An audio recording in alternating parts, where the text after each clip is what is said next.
20 বছরের পরে আমরা কেমন যেন হঠাৎ করেই বড় হয়ে যাই। হাওয়ায় ভাসতে থাকা ফুরফুরে চঞ্চল জীবনটাই হঠাৎ যেন রেসপন্সিবিলিটি, কমিটমেন্ট, হার্ডওয়ার্ক এমন সব কঠিন কঠিন শব্দগুলো লাগাম লাগিয়ে দেয়।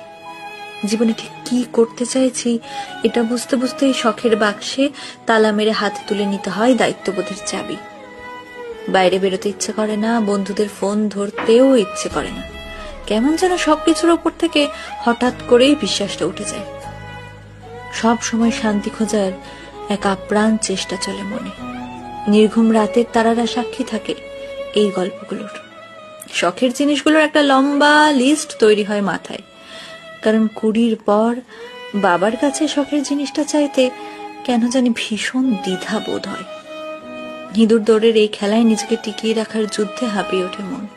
ছোটবেলায় বড় হতে চাইতাম, এখন বড় হয়ে গিয়েও মনটা কেমন যেন সেই ছোট্ট আমিটাকে খুঁজে বেড়ায়। 20 পর আমরা আসলেই বড় হয়ে যাই।